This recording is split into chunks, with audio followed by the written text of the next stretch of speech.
Evangelho de João, capítulo 12, versículo 1. João, capítulo 12, versículo 1. Amém? Encontramos? Muito bem, está no Evangelho, né? Os 4 Evangelhos, Mateus, Marcos, Lucas, depois vem João. E é no capítulo 12 que nós vamos fazer a leitura hoje.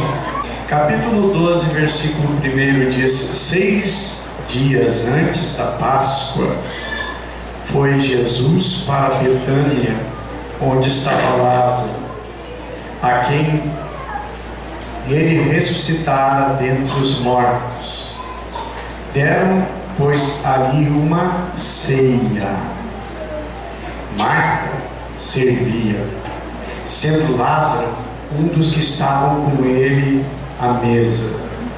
Então Maria, tomando uma libra de bálsamo de nardo puro, muito precioso, ungiu os pés de Jesus e os enxugou com os seus cabelos, e encheu-se toda a casa com o perfume do bálsamo.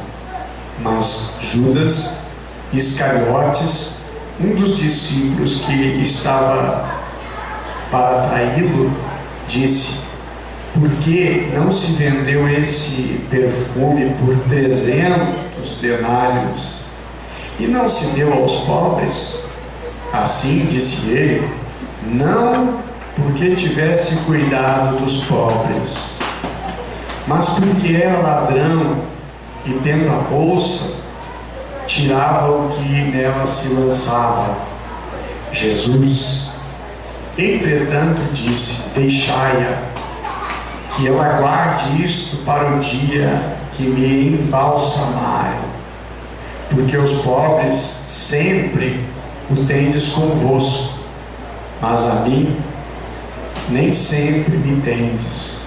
Verso 9: soube numerosa multidão dos judeus que Jesus estava ali, e lá foram, não só por causa dele, mas para verem Lázaro, a quem ressuscitara dentre os mortos. Mas os principais sacerdotes resolveram matar também Lázaro, porque muitos dos judeus, por causa dele, voltavam crendo em Jesus. Vamos orar.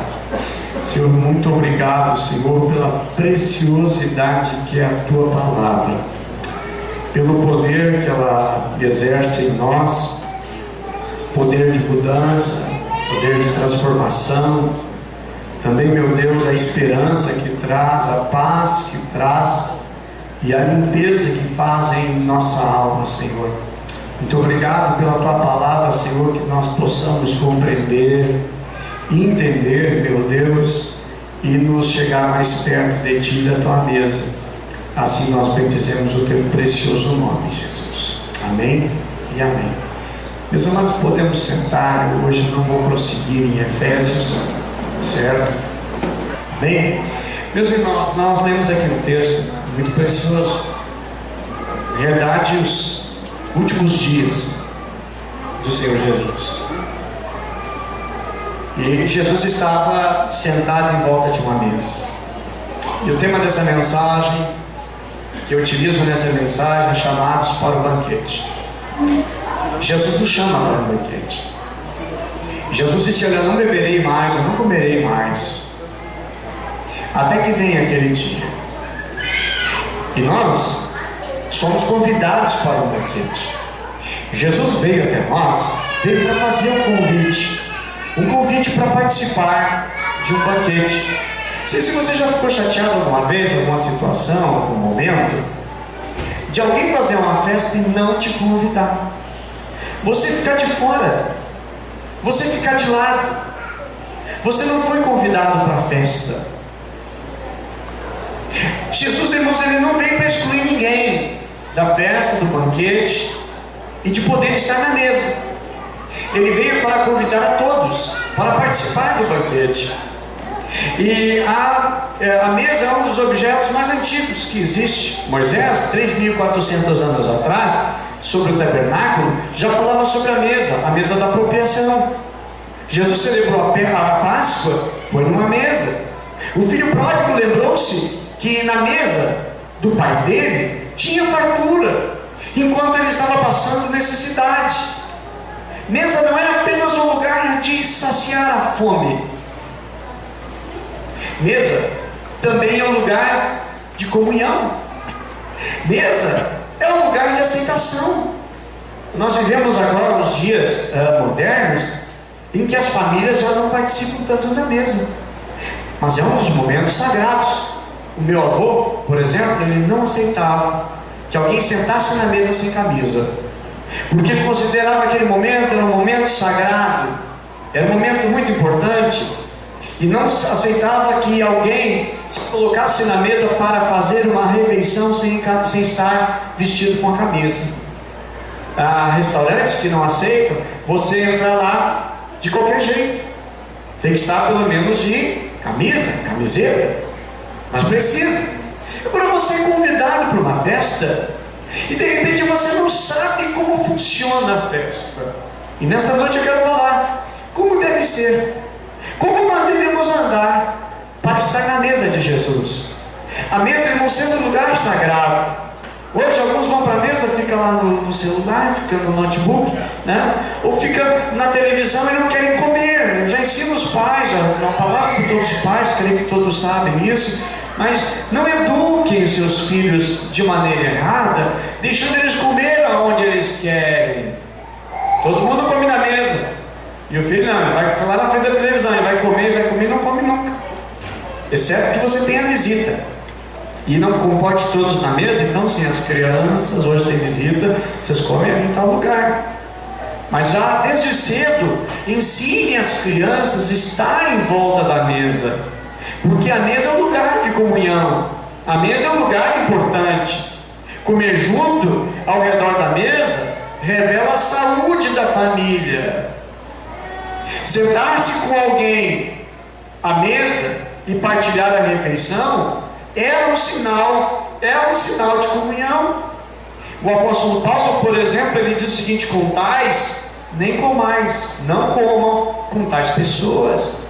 Paulo se referindo a um tipo de pessoa que havia na igreja de Corinto, que eles eram imorais, que eles não queriam adequar a sua vida dentro do princípio da palavra de Deus. Então Paulo ele orienta: não comam, ou seja, não compartilhem, não tenham comunhão, certo? Então poderia ser um lugar de exclusão. É o que Paulo diz em 1 Coríntios 5,9. Ele diz assim: eu já disse por carta que vocês não devem associar-se com pessoas imorais. Verso 10: com isso não me refiro aos imorais deste mundo, nem com os avarentos, ou aos ladrões, aos idólatras. Se assim fosse, vocês precisariam sair do mundo. Mas agora estou escrevendo que não deve associar-se com qualquer que, dizendo-se ser irmão, seja imoral, avarento, idólatra, caluniador, alcoólatra ou ladrão. Com tais pessoas vocês não devem nem se associar. Então, irmãos, eu quero falar sobre a mesa de Jesus, e a mesa que Jesus fez as suas duas últimas refeições. Aqui ele fez a penúltima refeição, foi na cidade de Betânia. E a última refeição foi quando ele fala no capítulo 13, o capítulo depois onde nós lemos, que foi em Jerusalém, que é a ceia que ele tem com os discípulos.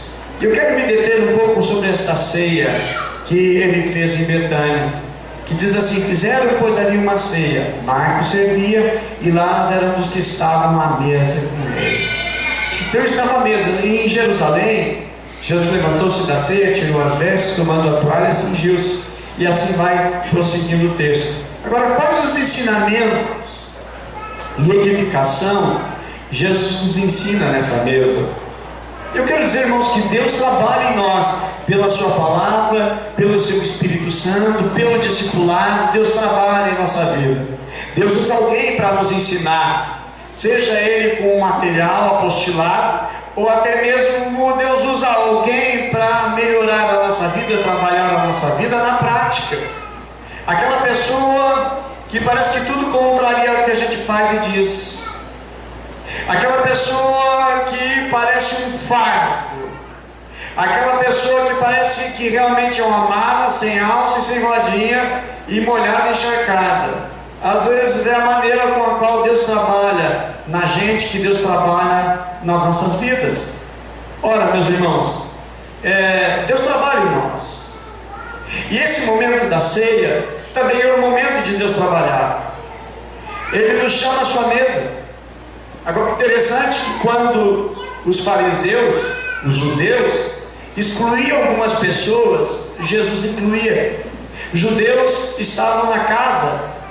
Os judeus, eles não entravam, eles nem na casa, nem no teto, nem na porta de uma pessoa que não fosse judeu, para que eles não se contaminassem. E olha o que Jesus faz quando inicia o seu ministério. Jesus encontra um homem chamado Mateus, era cobrador de impostos, era um indivíduo, segundo os judeus, tinha uma fama, e era inimigo dos puros de Israel, por ser ele um cobrador de impostos. Agora, foi esse publicano de reputação duvidosa para os judeus que Jesus chamou para ser um dos seus seguidores, para sentar na mesa. Aí eu pergunto, com quem você se identifica com Mateus? Porventura, nós não éramos um Mateus, repudiado pelos outros, ignorado pelos outros, não amado pelos outros, e Jesus diz: olha, é você que eu quero, é você que eu estou chamando, é você que eu digo: vem e me segue, para ser alguém, irmãos, de uma alta consideração entre os seus discípulos. Mas é esse que Jesus convida para estar na mesa com Ele. Hoje nós participaremos da ceia, e nós éramos como Mateus, a qual Ele inclui e Ele não exclui. E Jesus não olha para a pessoa e não tem esse negócio: eu não vou com a cara, eu não simpatizei, eu não senti comunhão. Jesus não tem esse negócio de não sentir comunhão. Jesus, ele sente o seguinte: eu tenho que dar perdão, eu preciso perdoar. Quando pegaram uma mulher adúltera, aliás, uma mulher que foi pega em adultério, trouxeram para Jesus, para que Jesus condenasse. Jesus não excluiu essa mulher, Jesus liberou perdão, e Jesus deu uma sentença e disse: aquele que não tiver pecado, atire a primeira pedra. Diz alguns que Jesus estava querendo dizer o seguinte: aquele que não tem esse pecado, esse tipo de pecado, atire a primeira pedra. A Bíblia menciona que foram saindo um por um. Jesus não excluiu. Mateus não é alguém excluído por ser um cobrador de impostos, mas Mateus, ele é incluído por Jesus. Tamanho amor, tamanha bondade e misericórdia de Deus, que nos alcançou quando nós estávamos perdidos, e conforme a palavra de Deus, nós estávamos mortos nos nossos delitos e nos nossos pecados, e Ele nos chama para estar na mesa. Estar na mesa, irmãos, é muito mais do que você convidar alguém para ser aluno. Eu vou fazer um curso, e olha, você vai ser aluno. Como alguns cursos tem por aí, diz: olha, você é o melhor aluno da escola, você foi selecionado para ser ganhar uma bolsa. Você vai lá, assiste a palestra, e aí você percebe que você tem que pagar R$300 por mês. Você foi sorteado. É uma pegadinha, né? Nas escolas fazem muito essa pegadinha. Foi selecionado os 2 melhores alunos, e aí você vai lá: eu sou o melhor aluno. Na verdade é para você pagar, né, R$300 por mês. Não tem nada de graça não, não tem nada de sorteado não, né? Mas Jesus não, irmãos. Jesus pegava realmente pessoas que eram excluídas da sociedade, e Jesus incluía. E Jesus não chama para ser um aluno, Jesus chama para ser discípulo. Jesus chama para comer na mesa, para estar na mesa, que é um lugar de comunhão. A comunhão, ela é muito íntima. O jantar, o almoçar, o fazer a refeição é algo íntimo da família. Quando é um estranho, se alguém que está mendigando um pedaço de pão, uma comida, você faz lá um prato, você dá e come lá na rua, porque Porque você não sabe quem é, você não sabe se a pessoa está armada, está com más intenções de conhecer a casa. Então você dá, né, e deixa a pessoa se virar, você não deixa passar fome. Mas comer na casa você tem que ter intimidade. Quando você convida alguém, olha, fulano, eu quero convidar você para jantar na minha casa. Você está dizendo assim, ó, tem desejo de ter comunhão contigo. Os irmãos convidam uns aos outros, dizem, olha, eu vou jantar na tua casa. Lá no seu aprisco, você convida o seu líder, ó, meu líder, vamos jantar na minha casa. E faz aquela festa, aquela alegria, porque está recebendo o homem de Deus, a mulher de Deus ali. Você deseja realmente ter comunhão, mas observa como é da parte de Jesus. Ele convida para estar na mesa dele. Ele não chama a sua mesa. Mateus foi chamado, e após aceitar o convite de Jesus, Mateus preparou um banquete. E ele fez um banquete na sua casa, ele preparou uma mesa. E nesta mesa de Jesus, que Jesus convidou, aliás, que Mateus convidou, Jesus estava lá. Estavam presentes, além dos seus discípulos, estavam os amigos de Mateus. Os amigos de Mateus, evidentemente, eram publicanos. E os judeus consideravam publicanos ou cobradores de impostos de pecadores. Então o que Jesus fez? Jesus expulsou lá os amigos de Mateus? Não, ficou ali.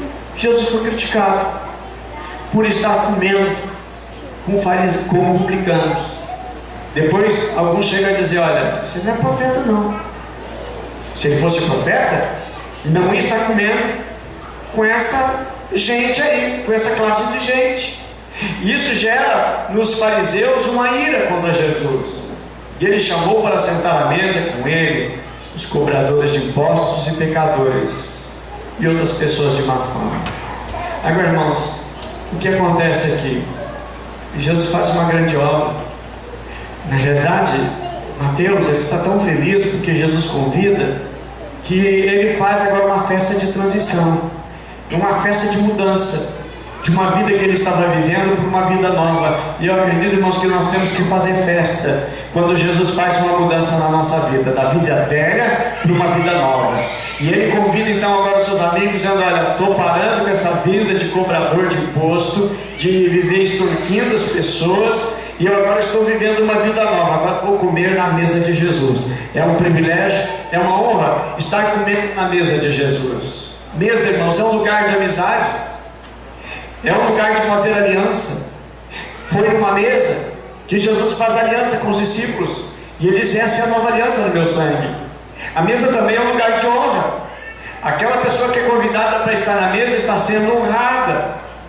Nós encontramos na Bíblia, no Antigo Testamento, lá em 2 Samuel capítulo 9, versículo 1 em diante, até o versículo 7, fala ali que Davi lembra-se da amizade que ele tem com seu amigo Jonatas.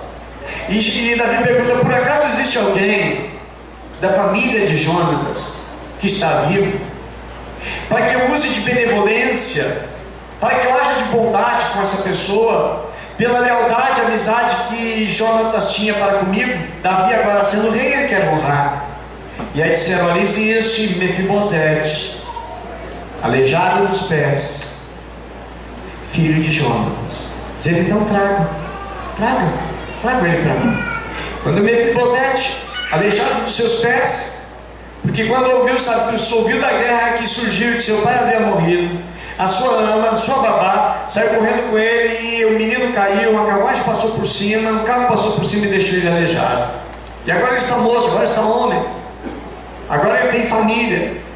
Mas a palavra de Deus menciona que quando Davi chama ele, e ele está com medo, ele está com receio, e Davi disse, não, eu quero que tu esteja todos os dias na minha mesa.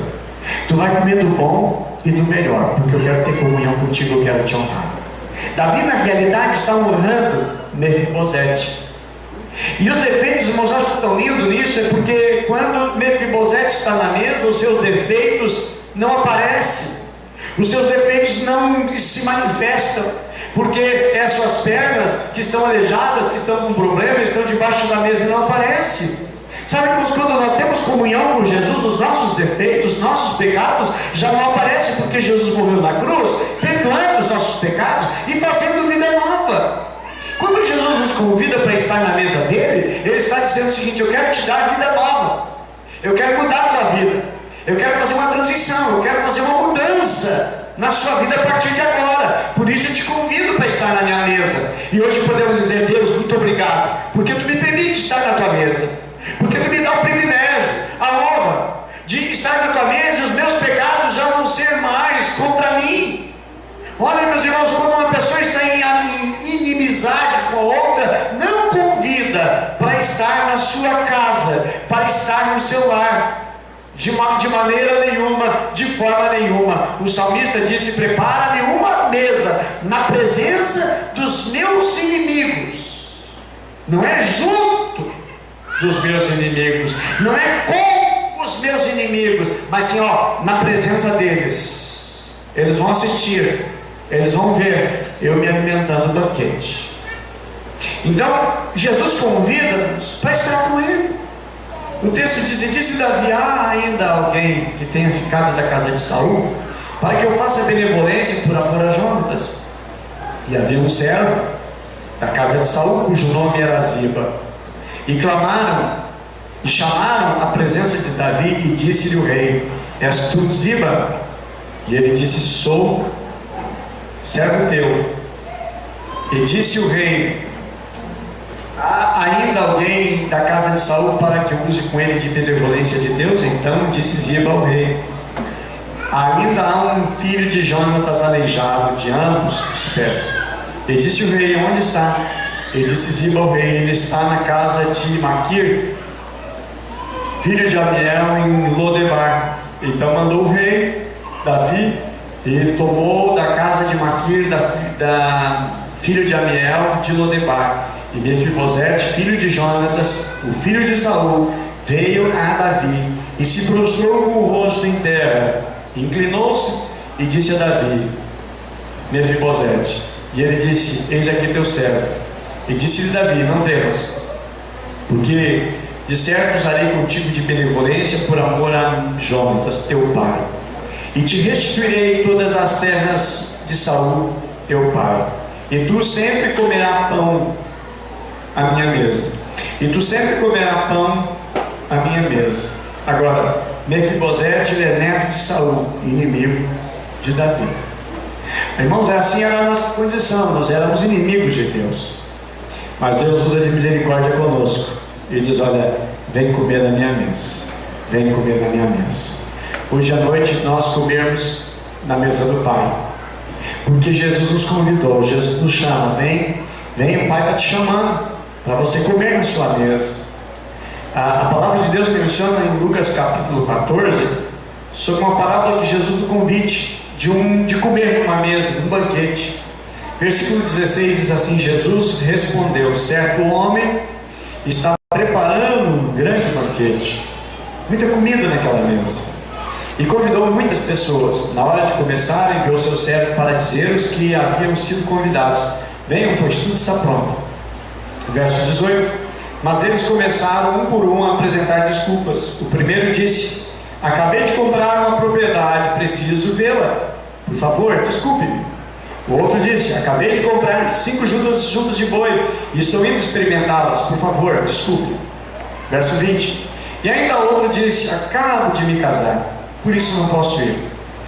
Verso 21: o servo voltou e relatou isso ao seu senhor. Então o dono da casa irou-se e ordenou ao seu servo: vá rapidamente para as ruas e os becos da cidade e traga os pobres, os aleijados, os cegos e os mancos. Olha aí, gente, onde nós estamos? É nessa lista. É nessa lista que Deus teve de nós misericórdia. Deus não escolheu os melhores para servi-lo. Nenhum de nós estamos aqui porque éramos os mais santinhos da nossa cidade, da nossa família. Quem sabe, se fazer uma análise, realmente somos os piores, pois foi os piores que Deus amou. Deus não me amou porque encontrou em mim alguma virtude. Deus me amou porque viu em mim que não tem solução e não tem resposta nenhuma. Nenhum de nós pode dizer assim: olha, o dia que eu quis mudar de vida eu consegui. Ninguém consegue mudar de vida. Ninguém pode dizer: o dia que eu quiser parar de pecar, eu paro de pecar. Nós não conseguimos pela nossa natureza, mas sim é pela misericórdia de Deus, é pela bondade de Deus, é pelo agir de Deus em nós, é pela operação divina do Espírito Santo em nós, que nós conseguimos nos achegar a Deus. Porque por natureza nós somos inimigos de Deus, distantes de Deus, afastados de Deus e condenados por Deus. Mas é por misericórdia e por bondade dele. É esse que ele chamou: pobres, aleijado, cego e manco. Quem você é desse? Pastor, eu sou tudo isso. Eu estava assim, eu estava totalmente perdido, e foi você, nós, que ele chamou, irmãos, para sentar na sua mesa, e nos honrou com a alegria de sermos convidados para estar na sua mesa. Verso 22, disse o servo: o que o Senhor ordenou foi feito, e ainda há lugar. Então o Senhor disse ao seu servo: vá pelos caminhos e valados, obrigue-os a entrar, para que a minha casa fique cheia. E eu digo a vocês: nenhum daqueles que foram convidados provará do meu banquete. E Jesus está mandando recado aqui para os judeus. Eles foram convidados e eles rejeitaram Cristo, eles rejeitaram a salvação. E aí então agora vai pelos valados, chamado Brasil, vai pelas vielas, chamado São Leopoldo, e vai encontrando um aqui, vai encontrando outro ali, e diz: olha, vamos lá, porque tem lugar. Eu quero dizer, irmãos, ainda há lugar à mesa do Senhor Jesus. Você ainda não participa da ceia, mas você vai participar sim, em nome de Jesus, amém? Há lugar à mesa, amém? Não está lotada, e você não vai encontrar uma placa no céu assim, ó, lotado, né? Nem aqui na igreja a gente não coloca placa assim, ó, lotado, não entre, não. A gente vai derrubando parede, e vamos derrubando parede, né? Até não dá mais para derrubar mais parede, mas sempre tem lugar, amém? Na casa do Pai é assim, né? Coração de mãe, sempre cabe mais um. No coração de Deus sempre tem lugar. Na mesa do Pai sempre tem lugar. Sempre existe lugar na mesa do Pai. Você pode ter 7 filhos, a mesa é para 4 pessoas, cabe mais um. Chega a visita, cabe mais um. Sempre tem lugar na casa do Pai, sempre tem lugar à mesa. E esse lugar da mesa, irmãos, é um lugar honrado. Davi, irmãos, certo momento ele não foi no jantar que o rei tinha preparado. Era hábito deles de sempre na lua nova, na troca de lua nova, eles faziam jantar para todos os ministros, para todas as autoridades, para todos os comandantes. E quando Davi não foi, porque havia uma rejeição, o rei, a autoridade sobre ele, estava rejeitando Davi. E lá em 1 Samuel, capítulo 20, verso 27, diz: no dia seguinte, o segundo dia da festa da lua nova, o lugar de Davi continuou vazio. Então Saul perguntou ao seu filho Jonas: por que o filho de Jessé não veio para a refeição, nem ontem, nem hoje? Tinha coisa errada. Quando a gente não participa da mesa, tem coisa errada. Quando nós não participamos da ceia, tem coisa errada. Quando nós deixamos de frequentar, de buscar a Deus, tem coisa errada. Quando nós deixamos a casa de Deus, perdemos o amor, o fervor pelas coisas de Deus, tem coisa errada. Pergunto: tem coisa errada na sua vida? Para não estar na casa de Deus, irmão, só que tem a coisa errada. É que eu não gosto muito, sabe? O pastor usa gel, eu não gosto. Tem coisa errada, tem nada a ver com o cabelo do pastor. É que eu não gosto, sabe? Tem um ventilador bem em cima de mim, eu não gosto. Irmão, tem tanto lugar sem ventilador. Se arruma desculpa para não estar na mesa. Se arruma desculpa para não estar na mesa. Quando falta a comunhão, quando já não tem mais aquela paixão, a coisa é errada. O que nos faz ausentar da casa do Pai, o que nos faz ausentar da mesa, tem coisa errada. Existe coisa errada sendo produzida na nossa mente. E Davi não estava frequentando a mesa do rei porque tinha coisa errada. E ele resolveu então se afastar. E ele não estava mais ali naquele lugar. O rei Saul disse: o lugar dele está vazio. O texto: porque o filho de Jessé não veio a refeição nem ontem nem hoje, o lugar de Davi continuou vazio, diz a palavra de Deus. Mas aquela mesa, Davi já não era mais bem-vindo, mas Deus tinha preparado para Davi agora uma outra mesa. Eu quero dizer, meu amado, mesmo que muitas mesas não te aceitem, a mesa do Pai está aberta para você. Conforme a história do filho pródigo, o pai estava esperando o filho, e o pai estava preparando uma mesa farta para aquele filho. Agora, no capítulo 12, no capítulo 13, que fala também do jantar, da ceia, havia pessoas ali no capítulo 12 que estavam junto à mesa. Eu quero discorrer os tipos de pessoas que estavam na mesa. O primeiro tipo de pessoa que estava na mesa junto com Jesus ali, certo? Eram os sacerdotes. Os sacerdotes foram fazer o que na mesa de Jesus? Eles foram lá para olhar. Eles não foram participar porque tinha comunhão. Eles não estavam lá, os sacerdotes, os escribas, os fariseus, não estavam lá porque tinham paixão de participar das coisas divinas.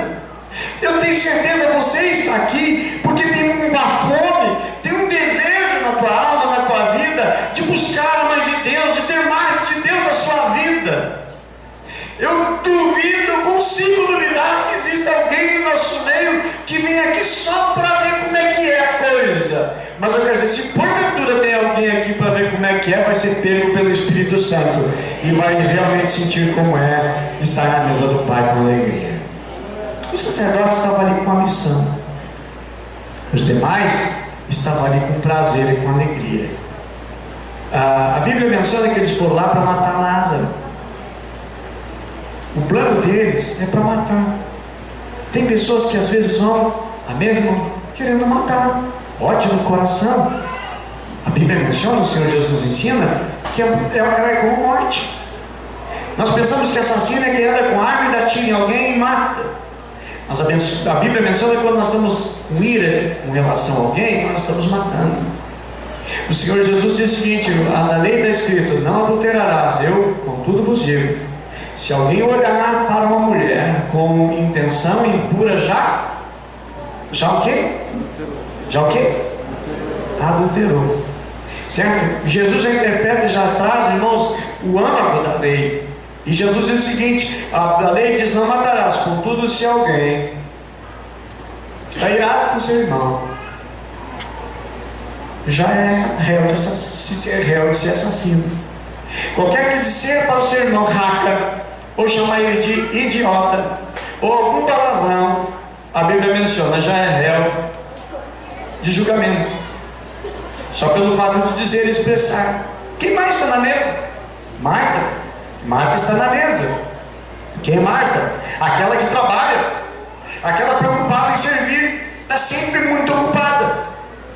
Marta, irmãos, aliás, Maria, né? Aliás, Maria preferiu a melhor parte, e Marta ficou lá correndo. Irmãos, não adianta trabalhar e não ter comunhão com Deus. Trabalha, não tem comunhão com Deus. Trabalha em tudo na igreja, faz de tudo na igreja, mas não tem comunhão com Deus. Eu amo, irmãos, demais quando nós começamos nossa jornada de oração. Amanhã pela manhã temos jornada de oração, 5 horas da manhã estamos aqui orando. A partir das 5 horas, de segunda a sexta-feira, estamos em jornada de oração. Eu fico apaixonado de ver aqueles irmãos que vêm para buscar a presença de Deus, querendo mais e mais comunhão com Deus. E são esses que trabalham, são esses que se dedicam pela casa, pela obra de Deus, trabalham bastante na obra de Deus. E não é apenas uma vida de ativismo religioso, de muita ocupação na igreja, mas realmente assim, existe aquele desejo, aquela comunhão de buscar a Deus. Marta, irmãos, Maria, ela perde a intimidade com Jesus que a sua irmã Maria não perdeu. Agora, outra pessoa que está na mesa é Maria. Quem é ela? Irmã de Marta, irmã de Lázaro. Maria é apaixonada, ela é doida por Jesus. Marta é doidona por Jesus, é apaixonada por Jesus. Irmãos, ela tem o pé na terra e ela tem o olho no céu. A sua mente está conectada com as coisas de Deus, 100%. Ela que ouvia a Deus, ela está sintonizada com Jesus, né? Ela já vem para a igreja, já sai de casa falando em língua estranha, já vem no carro, vem no ônibus, já falando em mistério, já chega cheia da presença de Deus, da graça de Deus no caminho, porque ela é tão apaixonada por Jesus, é tão apaixonada pelas coisas de Deus, e ela está nessa mesa. Ela não está preocupada quanto que é o valoramento da passagem, ela nem fica preocupada fazendo conta quanto que eu vou gastar de combustível, quanto que eu vou gastar de passagem de trem para ir na igreja esse mês. Nem está preocupada com essas coisas. Ela quer a presença de Deus. Se tiver greve, ela vem a pé. Se ela tiver que vir a pé e ela está com a perna quebrada, ela vem de muleta.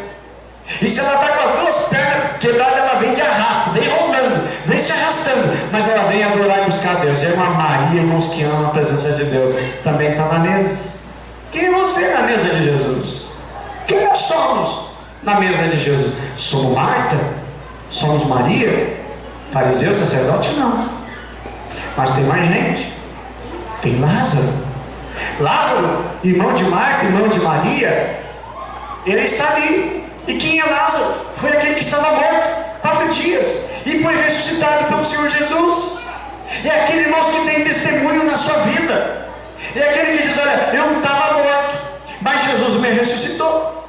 É aquele que diz: olha, eu era traficante, eu era drogado, mas Jesus mudou a minha vida. Eu era um viciado, eu era uma pessoa perdida, mas Jesus mudou a minha vida. Jesus trouxe esperança, eu estava morto, para mim não tinha mais vida, eu vivia deprimido, eu vivia angustiado, eu vivia com um problema, estava com a família destruída, mas Jesus restaurou meu casamento, Jesus restaurou a minha vida, Jesus me fez sonhar, Jesus me fez viver, Ele me deu vida e me deu vida em abundância. Ele está na mesa, Ele tem testemunho para dar. Você também tem um testemunho para dar, amém? Temos testemunho do que Deus fez na minha vida. Ele tem sempre a alegria de encontrar alguém e a pessoa diz: tu é crente? Ele sou. De que igreja? Olha, importa qual é a igreja que eu sou. Quero dizer o seguinte: olha, eu era assim, assim, assim, e Jesus mudou a minha vida. Estava pensando até me matar, até em suicidar, já tinha até comprado uma corda, já tinha até comprado veneno, já tinha até olhado para algumas coisas, deu até vontade de me atirar lá de cima do viaduto, deu vontade até de me atirar da ponte, mas Jesus transformou a minha vida e trouxe alegria. Ele tem testemunho para dar. Quantos tem testemunho para dar do que Jesus já fez na sua vida, amém? Você está na mesa de Jesus, então vamos estar na mesa de Jesus. Lázaro está na mesa. É mais um dos que estão ali na mesa, né? E que Jesus fez uma grande obra na vida dele. Na mesa, infelizmente, tem todo tipo de gente. Tinha o traidor, tinha Judas que estava na mesa. Judas, irmãos, eu acredito que tinha boa intenção. E aquela pessoa que começa a caminhar com Jesus, apaixonada por Jesus, logo depois ele se decepciona. Judas é alguém, irmãos, que tinha boa intenção. Tinha. Porque a esperança dele em Jesus é o seguinte: ó, Jesus está chegando, vai acabar com esse negócio dos romanos aqui, vai libertar Israel e vai nos devolver para ser uma nação livre. Porque no momento que Jesus chega, irmãos, em Israel é uma nação dominada pelos romanos. Eles têm que pagar impostos para Roma. Aqui no Brasil, nós éramos colônia de Portugal. 20% da riqueza extraída ia tudo lá para os portugueses, não é? É assim ou não é? É 20%, né? Ia para lá. Israel era subjugado. A riqueza de Israel ia para Roma. Os impostos eram cobrados e ia tudo para Roma. Não ia para a saúde, para a educação, para as estradas, nada. O que acontecia? Eles detestavam os romanos, eles queriam libertação dos romanos. Judas olhou para Jesus: é esse aqui, ele vai nos libertar, vou seguir ele, vou dar força para ele, vou ajudar, mas vou ganhar com ele. Mas ele se decepciona porque Jesus, irmãos, não veio para fazer isso que os judeus esperavam. Jesus veio para fazer muito mais. Então Judas, irmãos, tinha boa intenção, mas tinha atitude errada. A sua atitude não comportava aquilo que o Senhor Jesus queria para ele. Judas É aquela pessoa que depois da caminhada ele se torna crítico, critica tudo. Quando essa mulher, Maria, que é Maria Madalena, irmã de Marta, quando ela compra o perfume caro e quebra e coloca sobre o Senhor Jesus, Judas critica. E Judas sabe até o valor que era aquele perfume. E ele diz: olha, esse perfume aí, eu já fiz a cotação, vale 300 denários. Isso aqui poderia ter sido vendido e dado para os pobres. E Jesus, irmãos, confronta, dizendo o seguinte: olha, os pobres, vocês sempre terão para poder ajudar, mas a mim nem sempre vocês terão. Judas, ele não aceita ser confrontado. Judas não aceita nenhuma confrontação na sua vida. E ele transforma, irmão, sempre quando uma pessoa não aceita um confronto de correção para a sua vida espiritual, ele vai se transformando em Judas. Judas, ele não era Judas somente porque roubava, mas porque não aceitava a confrontação, não aceitava a correção, e estava ali confrontando Jesus, querendo alguma maneira, de alguma forma, que Jesus agisse diferente. Judas anda na carne, infelizmente também. O seu fim foi diferente, porque ele resolveu não ficar na mesa. Observa que quando Jesus está na mesa, no capítulo 13, que é o desfecho da ceia, que está também no livro de Mateus, está no livro de Marcos, também em Lucas, ele sai da mesa, ele não fica na mesa, ele se ausenta da mesa, porque ele tem uma missão mais importante, que ele acha: estou saindo da mesa, vou vender Jesus, vou trair Jesus. Quantos irmãos que não são ladrão, que não pegam o dinheiro como Judas pegou, mas fizeram como Jesus, saíram da mesa, ausentaram da mesa, e não tem mais prazer de participar da ceia, não tem mais prazer de estar na mesa de Jesus, comendo do pão e se alimentando todos os domingos, nas quartas-feiras, nas orações, nas reuniões dos apriscos, nos lares, nas casas. Já não tem mais prazer. Fez com Judas, que saiu da mesa. Meu irmão, eu digo nessa noite: não saia da mesa de jeito nenhum. Pastor, eu não sou batizado, não participo da ceia. Eu quero que você entenda a linguagem, que a mesa é estarmos no corpo, estarmos na comunhão, de estarmos congregando. Eu sei que temos irmãos no nosso meio que já estão há muito tempo, estão procurando regularizar a sua situação. Um dia vão descer as águas em nome de Jesus, mas eles não deixam de perder a comunhão, de estar no culto, buscar a Deus. O que Judas fez? Deixou de lado a mesa e foi buscar o prazer em outras coisas. Quantos irmãos nossos que não estão mais aqui seguiram os passos de Judas, que abandonaram a mesa, deixaram a mesa, abandonaram a mesa e seguiram o seu rumo? Irmãos, eu quero encerrar dizendo: não só Judas estava na mesa, tinha a multidão que estava lá só para ver o que vai acontecer. Não vai fazer diferença nenhuma. A multidão não foi ela, eles não foram convidados, mas eles têm que estar lá para ver o que vai acontecer. São os curiosos. Meus irmãos, nós estamos aqui para fazer a diferença, para glorificar o Senhor, para adorar o Senhor, para dizer: lindo, tão lindo, para louvarmos a Ele e dizer: Senhor, Tu és maravilhoso, Senhor. Para dizer: só que o Senhor é o meu Deus, é o meu Rei, é a razão da minha vida, a razão da minha existência. Também, além da multidão, alguém apaixonado por Jesus, que é João. A Bíblia menciona em João 13:23, ora, um dos seus discípulos, a quem Jesus amava, estava reclinado no seio de Jesus. Como assim? A Bíblia menciona que ele estava reclinado. Cabeça de Judas, de João, inclinava sobre o peito de Jesus. Cabeça no peito. O seu ouvido escutando o coração de Jesus bater. Bem perto, bem íntimo. Alguém na mesa. Enquanto alguém na mesa sai porque não quer mais, alguém se aproxima mais e chega-se mais. Seja você, João, nunca seja você um Judas, que não quer mais a comunhão, não quer mais a mesa. Seja como João, que quer sentar bem pertinho de Jesus. Tinha aqueles que queriam sentar à direita, à esquerda, questão de poder. João não.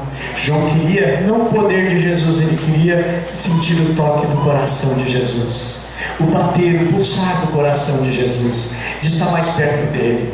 Que seja esse, irmãos, que seja essa a nossa vida, que seja esse o nosso viver, que seja esse o nosso respirar. Eu quero ficar respirando bem pertinho de Jesus, eu quero estar bem pertinho, bem juntinho de Jesus, porque Ele muda, porque Ele transforma e porque Ele faz. Alguém na Bíblia que Jesus sempre convidou para ser seu discípulo?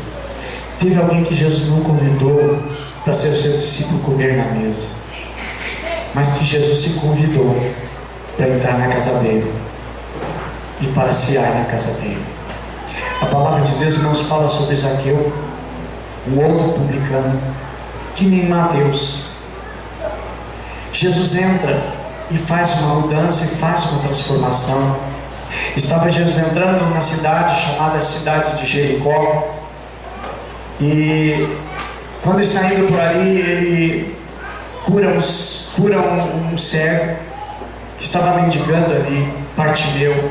E logo a seguir Jesus está passando, era muita gente, aglomerados ali, uma multidão aglomerada. E de repente esse homem chamado Zaqueu, rejeitado pela sociedade, rejeitado pelos de Jericó, e a Bíblia menciona, a Bíblia fala que ele procurava ver quem era Jesus, mas não conseguia. Então ele corre à frente e ele vê uma árvore, ele sobe em cima daquela árvore, uma figueira, um sicômoro, e ele sobe para ver quem é Jesus. E a palavra de Deus menciona que quando Jesus está passando por ali, e a Bíblia diz que Jesus então para, onde está Zaqueu?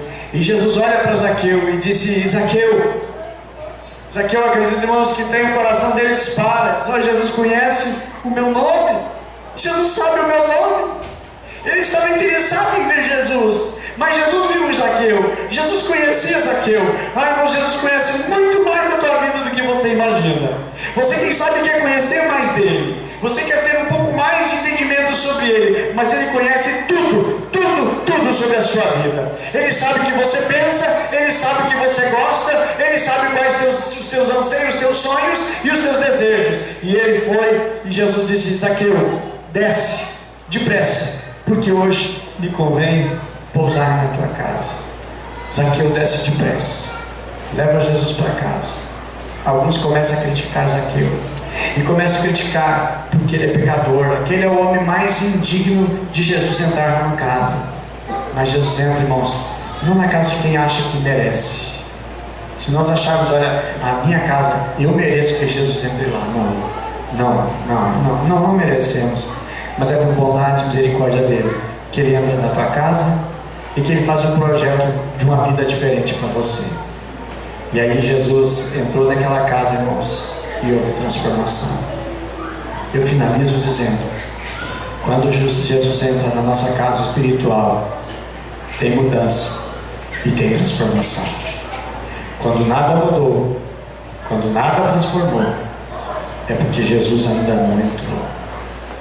Jesus permanece do lado de fora e não do lado de dentro. O resultado de Jesus ter entrado na casa espiritual e na casa física de Zaqueu, de ter entrado na vida de Zaqueu, foi uma transformação e foi uma mudança. E aí Zaqueu disse: olha, hoje eu decido restituir, hoje eu dou metade do que eu tenho para os pobres, 50%. Irmãos, quando Jesus entra numa vida, tem transformação. Amém? Se alguém disser: Jesus mudou a minha vida, não, talvez ele não entrou, porque não mudou nada. Quando realmente Jesus está em mim, irmãos, tem mudança sim. E essa mudança é visível. Todo mundo percebe, todo mundo vê. E vão dizer em você assim: o que houve na sua vida? E você vai dizer: Jesus entrou na minha vida e ele mudou a minha vida. O segredo, irmãos, é que quando Jesus entra numa casa, ele muda e ele transforma. Foi o segredo de Zaqueu. Você vê, hoje dou metade dos meus bens aos pobres. E se alguém eu defraudei, se alguém eu retirei, se alguém eu extorqui, eu vou dar 4 vezes mais. É obra quando Jesus entra. Jesus está na mesa de Zaqueu e o milagre acontece. Então o milagre é na mesa, quando Jesus está. E nós somos convidados para estar na sua mesa. Apocalipse capítulo 3 lá nos diz: eis que estou à porta e tá. Se alguém ouvir a minha voz, abrir a porta, eu entrarei, eu cearei com ele e ele ceará comigo. A mesa de Jesus. Há lugar na mesa de Jesus. Tem lugar para você, tem lugar para mais gente, tem lugar para o teu irmão, tem lugar para o teu pai, para os teus filhos, tem lugar para os teus vizinhos, tem muito lugar à mesa. E ele convida. Lucas 13, verso 29: muitos virão do Oriente e do Ocidente, do Norte e do Sul, e reclinar-se-ão à mesa no reino de Deus. Há lugar na mesa, e ele nos convida à mesa. A ceia está servida, a ceia está posta. Vamos participar. Amém? Quero convidar-lhes para nos ficarmos em pé.